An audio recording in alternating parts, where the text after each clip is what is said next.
Hello, dear students. Welcome to Akhil English classes. Today, we are going to study the most important topic verb, the lifeline of language. क्रिया होती है वो किसी भी भाषा की जीवन रेखा होती है. Let's study the verb.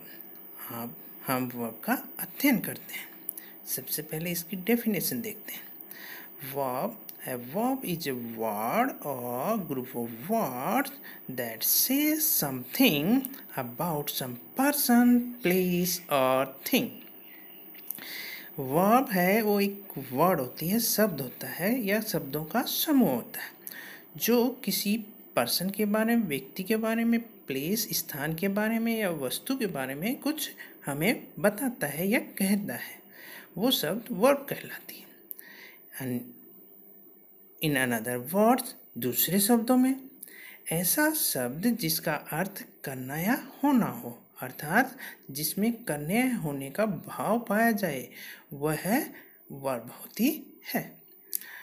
For कुछ उदाहरण देखते हैं. रीड पढ़ना, राइट लिखना, लर्न सीखना, प्ले खेलना, जंप कूदना, सिंग गाना, डांस नाचना, कम आना, गो जाना, ईट खाना. These are example of verb. ये सभी क्रियाओं के उदाहरण हैं. More example: do, does, did, has, have, had, is, am, are, was, were.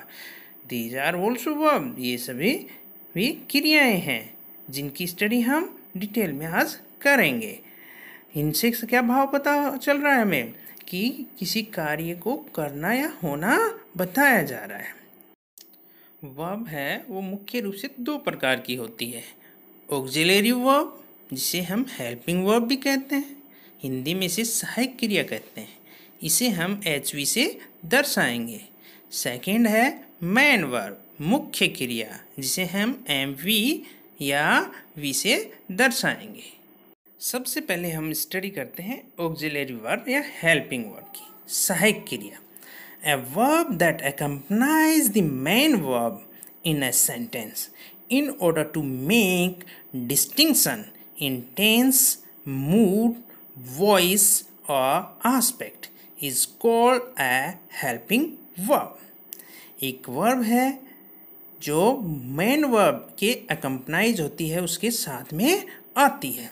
In a sentence, एक वाक्य में, in order to make distinction in tense, tense के अंदर कि वो टेंस कौन सा है, उसका मूड, उसका भाव क्या है, वॉइस, उसका वॉइस कौन सा है, एक्टिव वॉइस है या पैसिव वॉइस है, आस्पेक्ट, उसका तथ्य क्या है.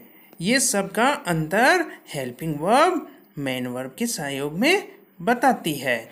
इसीलिए उसे हेल्पिंग वर्ब कहा, क्योंकि ये मेन वर्ब के सहयोग के लिए आती है, उसकी हेल्प के लिए आती है, इसलिए इसे हेल्पिंग वर्ब कहते हैं. For example: do, does, did, is, am, are, was, were, has, have, had and modal auxiliaries. ये सभी हेल्पिंग वर्ब के ऑक्सिलरीज के उदाहरण हैं. ये संख्या में 24 होती है. अब हम देखते हैं कुछ वर्ब ऐसी लग रही हैं जो मेन वर्ब और ऑक्सिलरी वर्ब दोनों में आ रही हैं. इनका अंतर कुछ उदाहरणों से हम समझने की कोशिश करते हैं. गार इज प्लेइंग फुटबॉल. इसमें इज जो है वो हेल्पिंग वर्ब है और प्लेइंग है वो मेन वर्ब है. क्योंकि इज प्ले मेन वर्ब का सहयोग कर रही है उसका टेंस बताने में कि ये प्रेजेंट कंटिन्यूअस टेंस है. जबकि दूसरे सेंटेंस में ही इज अ प्लेयर, इसमें इज मेन वर्ब आई है, मुख्य क्रिया है. एक और उदाहरण देखते हैं. Navya does not come to school. इसमें जो डज है वो हेल्पिंग वर्ब है और कम है वो मेन वर्ब है. दूसरा उदाहरण देखिए. She does her work. इसमें डज मेन वर्ब के रूप में आया है. एक और उदाहरण देखिए. Sudhanshu has bought a new car. इसमें has helping verb, bought main verb है, क्योंकि बोट की सहयोग कर रहा है, उसका टेंस बताने में हैज़, इसलिए ये हेल्पिंग वर्ब है। दूसरे सेंटेंस में he has a new car, इसमें हैज़ मैन वर्ब है। और देखिए उदाहरण, हरी कैन हेल्प अस, इसमें हेल्प की जो मोड बताने में कैन सहयोग कर रहा है, इसलिए कैन हेल्पिंग वर्ब है। इस प्रकार हमने देखा कि हेल्पिंग वर्ब हमेशा मेन वर्ब के साथ ही आती है, उसके सहयोग के लिए आती है।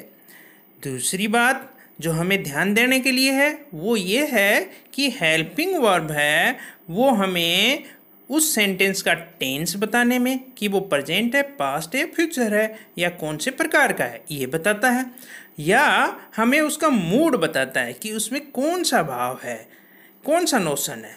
हमें हेल्पिंग वर्ब की मदद से ही उसकी वॉइस का पता चलता है कि वो एक्टिव वॉइस है या पैसिव वॉइस है, उसके एस्पेक्ट्स का पता चलता है, तथ्यों का पता चलता है। इस प्रकार हेल्पिंग वर्ब एक सेंटेंस में महत्वपूर्ण भूमिका अदा करती है। इसकी डिटेल में स्टडी हम नेक्स्ट वीडियो में करेंगे।